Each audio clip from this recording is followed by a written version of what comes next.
easier to assimilate. Then explain anyway. Okay.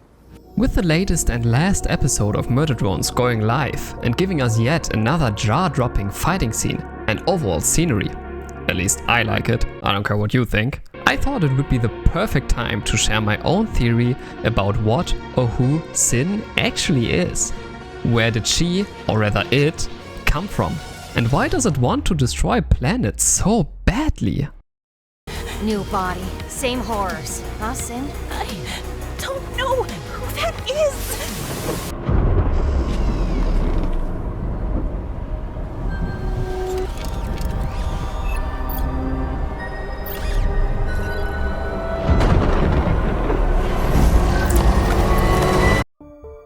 Now, at this point, it is probably fair to give a warning for potential spoilers.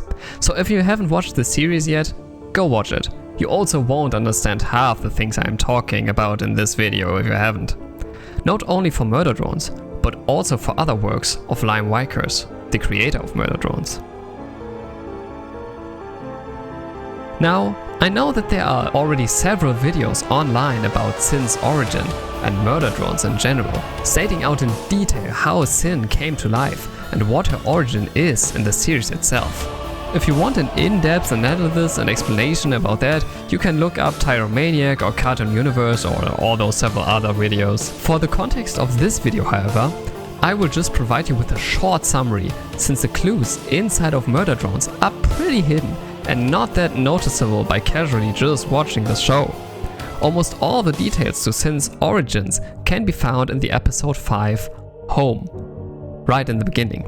The episode starts with a pretty generic documentary called Zombie Drones, and while I personally didn't pay much attention to the boring video clip, and to be fair, there are a lot more interesting scenes and Morder Drones that you want to look at, the scene briefly sums up informations for the wide way on how to discard drones in general, as Jay is doing in this scene right here. Good job, Jay! Not discarding drones the right way, however, could lead to the robots attempting to reboot and to the corruption of AI. In other words, to the creation of what we know as Cyn. The reason why those corruptions appear is the absolute solver, which should mean a lot to you if you have watched Morder Drones. To explain it in short, the absolute solver is a program that consumes matter in order to repair the drones, as stated here by Uzi. Absolute solver? Reboot? Does this have something to do with how you grew your head back? I actively avoid unpacking how that works. New material can't be pulled from thin air.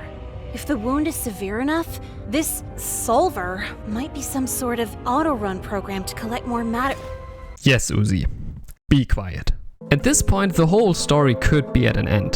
Cyn is a damage repair program caused by the humans' misuse of the drones, and it does make sense. Imagine being a program supposed to repair something which is constantly destroyed by humans. Wouldn't you also snap and come to the conclusion that getting rid of humanity is actually your one true purpose? Well, it could be that easy, but it's not.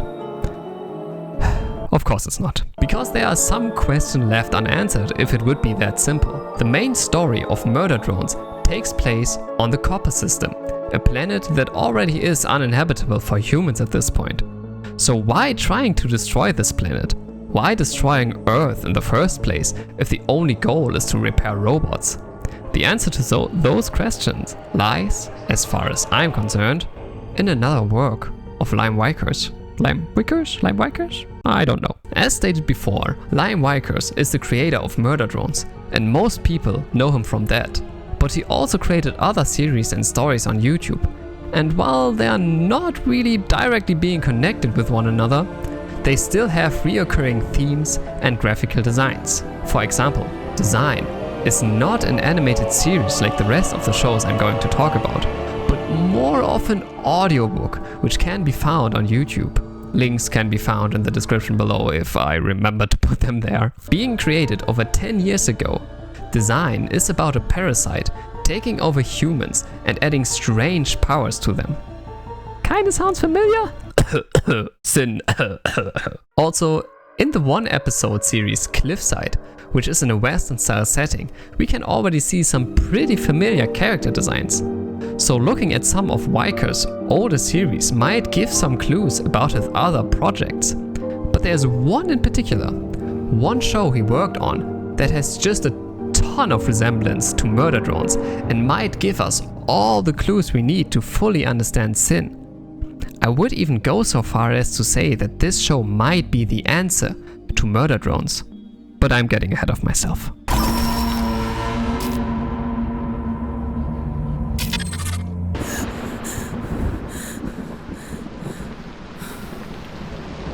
The show I'm talking about is called Internecion Cube. And while still being quite popular, a lot of people knowing Morder Drones might have never heard of Internecion Cube, let alone watched the series. So before going into the main details and into the really juicy stuff about Morder Drones, let me give you a quick summary of the 3 episodes. However, if you want to fully understand everything, I would recommend you to watch the series yourself. It is not as high production as Morder Drones, but still really worth it. In general, the series evolves around 3 characters: Max, Icon, and Kiri. The show starts with Max, who is on the run from government agents because he stole a secret military project. This project appears to be Icon, who, after Max breaks his bike, destroys a helicopter with both pilots and builds a new bike for Max. That's the first episode. More is not happening. The second begins with our next main character, Kiri, who is taken into a secret lab by her father, where she comes in contact with a strange cube, which apparently takes over her body. Obviously, there's a lot more that happens in the episode, like Kiri living her life when she's older, and Max and Icon having some strange interaction showing that Max doesn't really know what he's dealing with. But the most important part for us right now is Kiri being infected. Now, in the third episode, there's a lot that would show which direction the series would go in, if it would ever be continued. Most of the episode takes place in a diner, where Icon and Max want to catch their breath. In the restroom of the diner, Max contacts Kiri and is revealed that they probably work together to destroy Icon, while Icon sits in the diner, takes shape of a human girl and orders herself some food. We also get a flashback to when Max and Icon were still in the desert, where Max expresses his sorrow for not having had real food in too long, because of which Icon tries to create some food for him in the same way she created a new bike, but fails since she cannot assimilate organic matter. Yet. The episode ends with the appearance of the so-called Weep siblings, who are one young boy and seemingly a female Internecion Cube working together like Max and Icon, but with way too much anime influence.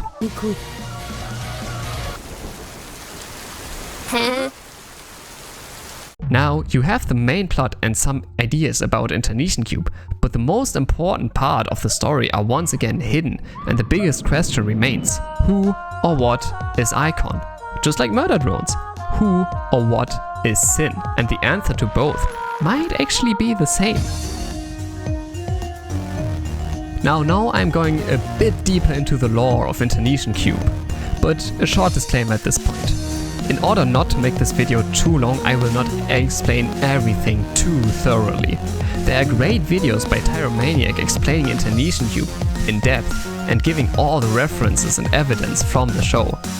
I, on the other hand, want to focus mostly on Icon and the Internecion Cube itself, and all the stuff that is related and important for Morder Drones. First, let's begin with what Icon actually stands for. The IC part might not be that hard to guess. It stands for Internecion Cube. As you might have already seen, the Internecion Cube is in fact a cube capable of transforming into different kinds of shapes and also creating new things.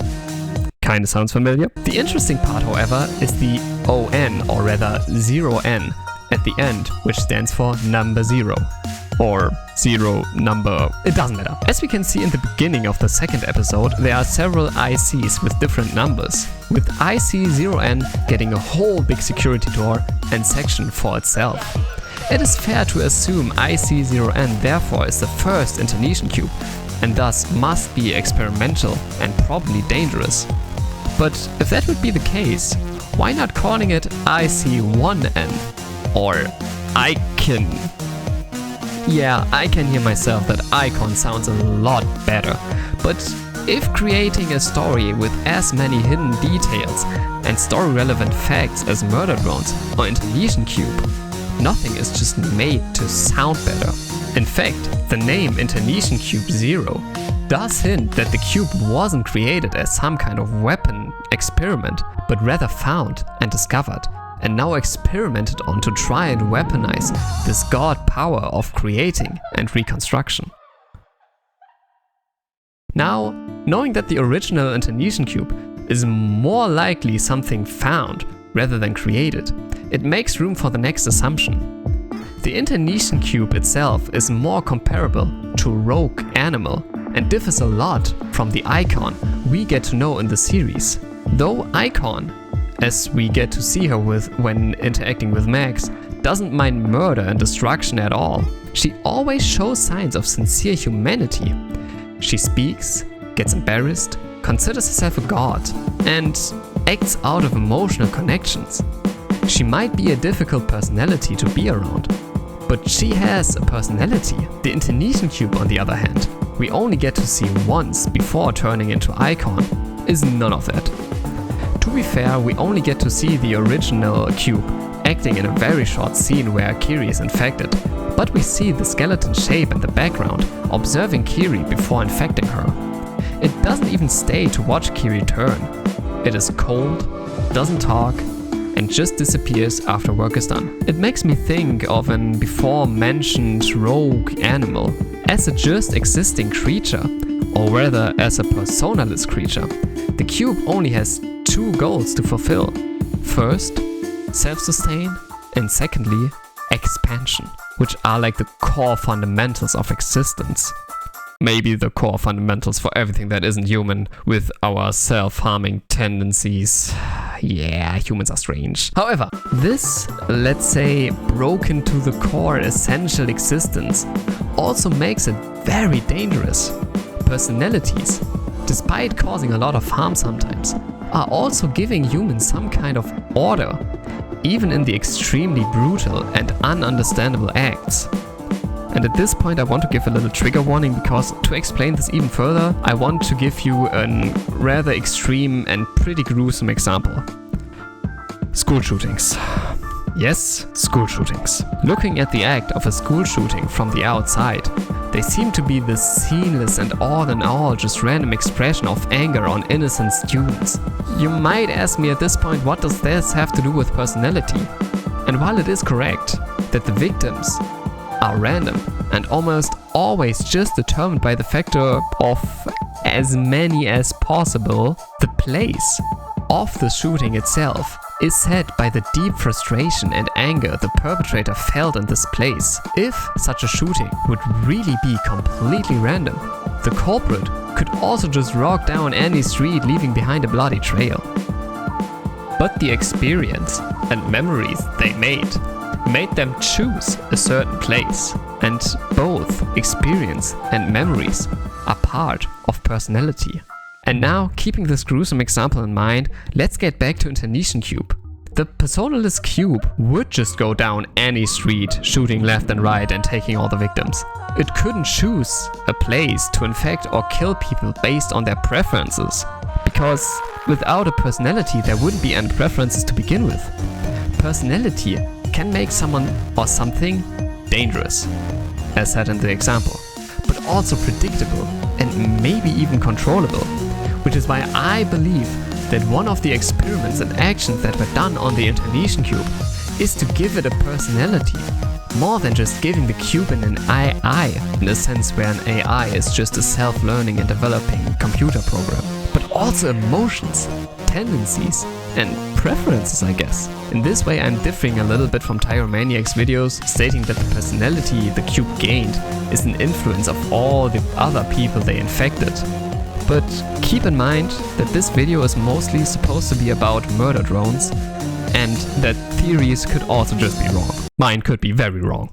The second major experiment that was done on the cube after giving it a personality was building it a body. And while it sounds like the perfect idea to build a robotic body for a relic with godly powers and the only goal of self-expansion. There is actually some method to it. First of all, the cube is supposed to be a weapon in the long run, so building it a body to make it more functional as such is actually kind of logical. Secondly, the body also serves as a cage for the cube itself, limiting its powers and giving the scientists an actual place to install the personality and AI on, so it could reach the cube. Just like our human body is also just a cage for our ever-expanding soul.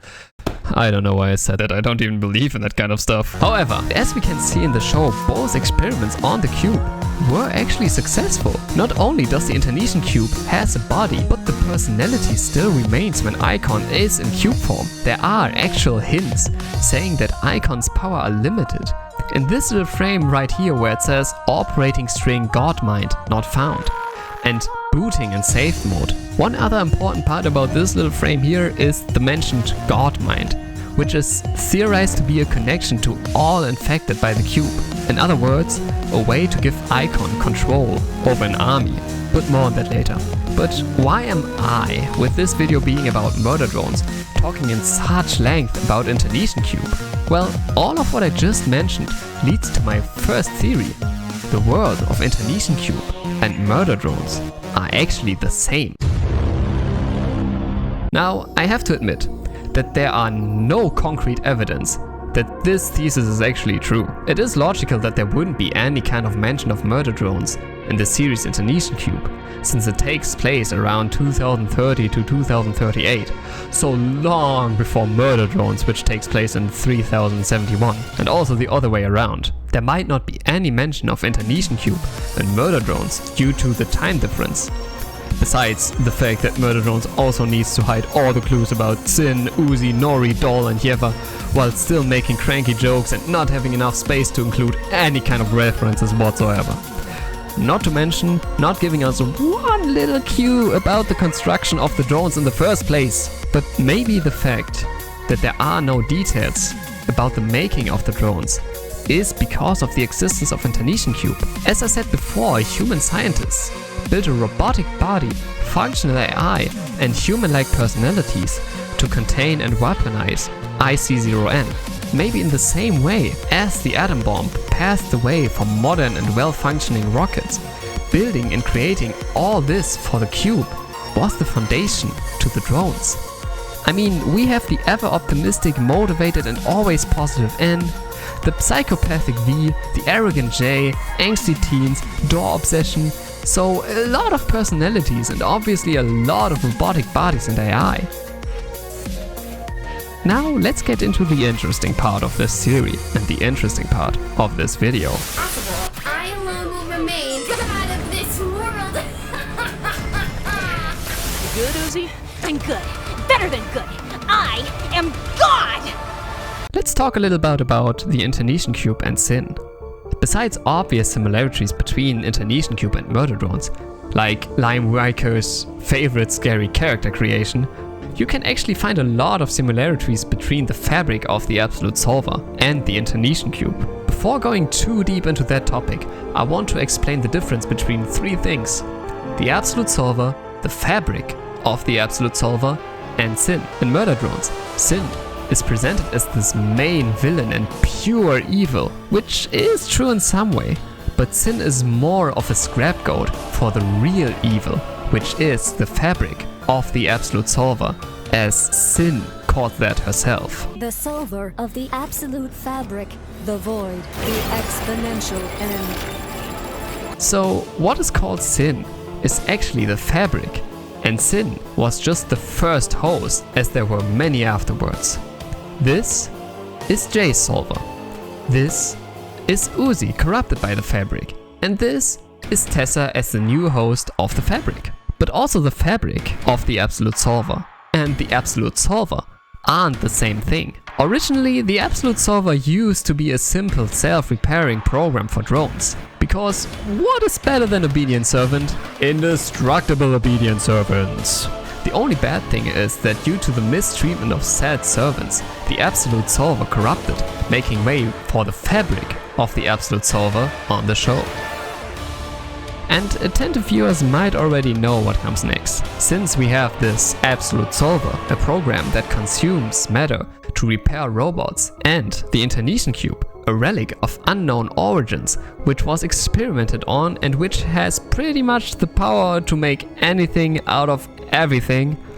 Wouldn't it be kind of logical to assume that there is a connection between those two? It isn't too far-fetched to assume that observing the Internecion Cube and experimenting on it resulted in the creation of the Absolute Solver, so in the way, creating Icon with body, mind and powers was the blueprint for the creation of all drones.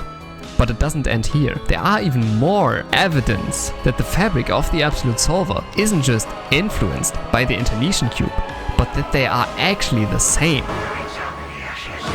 So the evidence I'm going to talk about are more like similarities between the cube and the fabric. But I think they are pretty important to talk about. So first, tentacles. Yes, we are going to talk about tentacles. Both the fabric and also Icon do create tentacles as one of their mediums of destruction. I mean, we have literally the scene in Internecion Cube where a helicopter is destroyed by a tentacle, and the same scene in Morder Drones where a helicopter is destroyed by a tentacle. I can see how those tentacles are just a stylistic decision, and that Liam Vickers maybe just took one idea from his previous work and put it into the next. But let's not be that simple-minded right now. But I also want to point out a more interesting theme, where the connection between both the cube and the solver with tentacles becomes a little more present. In the 4th episode of Morder Drones, Cabin Fever, we can see Uzi completely dissolving an arrow by accident and somehow giving birth to a little tentacle octopus thingy. Something similar happens in the 3rd episode of Internecion Cube, where Icon tries to create an egg, something organic, but instead creates this little tentacle thingy. So both the solver and the cube tend to create tentacles when not used properly. The second similarity I want to talk about is a little bit more serious than just tentacles. In the 3rd episode of Internecion Cube, it is a big topic that Icon cannot create organic matter, or at least she isn't very good at it, since she doesn't get the outcome she wants. So the next topic is organic matter. Now, the Absolute Solver never has to recreate organic matter, since it's a program for repairing robots. But the fabric of the Absolute Solver oftentimes tries to. We can see the resemblance of something organic in Uzi's wings and tail, and in the parts covering the solver core of the main robots, and also the centipede thingy that Cyn actually is. However, we never see the solver actually creating a functional organic being. All we see are parts and abomination made out of robot parts and organic matter of some sort. Even when recreating Tessa, the form isn't fully organic and still mostly made out of robot. Maybe this obsession of trying to create something organic is actually based on Icon's experiment to create eggs and the frustration of failing. But still, that's not even all. Because even aside from what the fabric is trying to create as organic matter, there are a lot of side products being created when using the solver. Uzi's arrow is just the smallest example. When Nori creates the hole to the planet's core, we can see lots of bones, fleshy stuff and blood surrounding it. I mean, this is just the mystery flesh pit at this point. All this flesh just seems to be byproduct of dissolving something.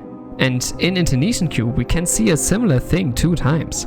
When Kiri gets infected, we can see bones, flesh and blood all over the place. And also when Icon transforms into a human looking form to order food at the diner, she covers the walls in blood, which she instantly deletes. So even though the solver and cube cannot deal with organic matter well, organic matter still seems to be heavily involved in the dissolving process. Also, there's this one scene here with Kiri standing in this gore-covered room which I want to show you because it looks pretty Morder Drone-y to me, I don't know about you. One more similarity I'm going to talk about is the duality of, let's say, core and body. What do I mean by that? All the drones influenced by the fabric of the Absolute Solver have this little crab thing in the place of their heart that contains the Absolute Solver, which also can contain the mind and personality of the drone. even making it possible for the drone to live without its body. The Internecion Cube is pretty much the same. It is often depicted as the heart of Icon and can also act and talk on its own without the body. The core of the drone is where the solver lies, just as the cube an Icon.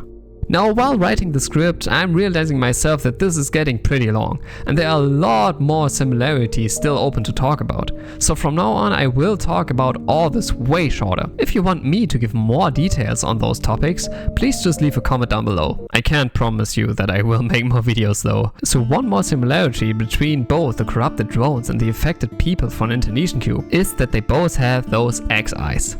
I mean, Kiri here looks just like Tessa's robot body. The implication of a god/hive mind, which is implied in Internecion Cube, is also pretty present in Morder Drones, when the fabric uses all the drones to kill humanity. And signs of hidden appearances and hidden bodies revealed by lightning, like Cyn disguising herself, can be found in both shows. And one more little thing, apparently Liam Vickers likes to include centipedes into his works. I don't know if that counts as a similarity, but I just wanted to point that out. I mean, look at those two shots, they look pretty similar.